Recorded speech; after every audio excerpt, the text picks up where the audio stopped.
Hello, my name is Gary, and I was raised in the Western United States, so I'm a native English speaker. I hope that you will enjoy this YouTube channel. Thank you for joining us. The 38 Letters from J D Rockefeller to His Son by J D Rockefeller, 1839 to 1937. The 10th letter. Be faithful to yourself. November 29th, 1899. Dear John, are you in a better mood? If you aren't, I think you need to know something. You need to know that the vast majority of people in this world cannot avoid a special force that can easily peel off the coat that envelops our humanity, expose us completely to the sun, and imprison us to the charts of purity and filth that make all our defenses pale and weak. No matter how sharp we are, it is the touchstone of our humanity. Interests, in other words, interests, are the shadow that illuminates human nature. In front of it, all the essences related to morality and ethics will appear and be seen at a glance. Maybe you think my words are absurd, but that's what my experience tells me. I'm not a historian, and I don't know what they would say about what makes people noble and ugly. But the course of my life has convinced me that interests seem invincible, and they can bring people, races living in peace or war each other, in deceitful and even slanderous traps, as well as cruel, bloody battles and plunder. You will find the shadow of the pursuit of profit. In this sense, it would be more accurate to say that we are slaves of interests rather than masters of our own minds. I can assert that in this world, besides God, there is no one who does not pursue profit. From the moment you enter a human relationship, a lifelong game of profit begins. In this game, everyone is your enemy, including yourself, and you need to fight against your own weaknesses and against all evil that builds happiness on your pain.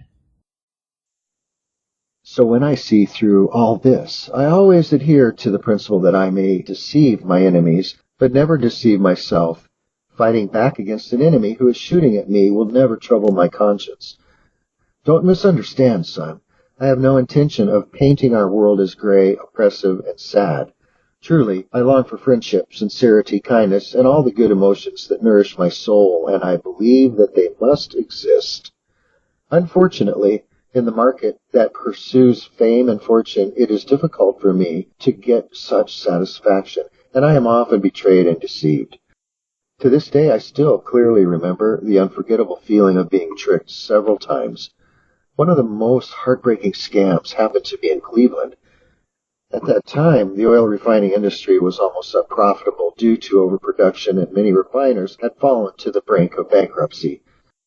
Furthermore, Cleveland was far away from the oil field, which meant that we had an unequal position compared to those refineries that were in the oil field because of high long-distance transportation costs. I told those collapsing refinery owners, "We are at a disadvantage in Cleveland, and we have to do something to protect ourselves together. I think my plan is good. Please think about it. If you are interested, we will be happy to consult with you." Also, for good intentions and strategy and consideration, I bought many worthless factories that were like old rubbish, deserved to be thrown into the scrap pile. But some people were so evil, selfish, and ungrateful that after they got my money, they became my enemies, and they recklessly tore up the agreement they made with me, returned to their old business, and openly blackmailed me to buy their factory. These people had asked me to be honest and to pay a good price for their paralyzed factory, which I did. But the results were heart-wrenching. At that time, I was in a very bad mood. I even blamed myself for being too honest, being too kind. Otherwise, I would have been in a situation where I couldn't do anything. The most unacceptable thing to me is that in the game of profit, today's friends become tomorrow's enemies. This happens quite often, and 2 members of my church have repeatedly deceived me without restraint. For God's sake, I don't want to recount their sins, but I can tell you, I was shocked when I found out that I had been deceived by them all the time. I don't understand how those who prayed with me and sincerely vowed to give up pride, self-indulgence, and greed could be so vile. After all kinds of deception and lies, I helplessly told myself that you can only believe in yourself, and only in this way will you not be deceived by others. I know this slightly hostile mentality is not good, but there are so much deceptions in this world, and being careful is an indispensable survival skill for us. Dealing with these deceivers will make you smart. Those evil teachers taught me a lot of things. If anyone wants to deceive me now, I guess it would be harder than crossing the Colorado Canyon, because those devils helped me establish a set of rules for dealing with people. I think this set of rules will help you. I only show my feelings when it benefits me. I can let my opponents teach me, but I will never teach my opponents. No matter how well I know the matter, think twice about everything. No matter how others urge you, don't act without consideration. I have my own truth, responsible only for myself.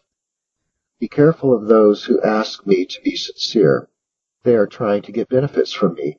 I know that deception is only a strategy in the game of profit, and it cannot solve the problem. But I know better that the game of profit is going on around the clock, so I have to be vigilant from morning to night, and understand that in this game everyone is an enemy because everyone has their own interests first, whether they benefit others or not. The important thing is how to protect yourself and prepare for battle anytime, anywhere. Son, what fate gives us is not a cup of disappointment, but a cup of opportunity. Cheer up. What happens on Wall Street is nothing special. It's just that you trust people too much. You need to know that a good horse doesn't fall in the same spot twice. Love, your father.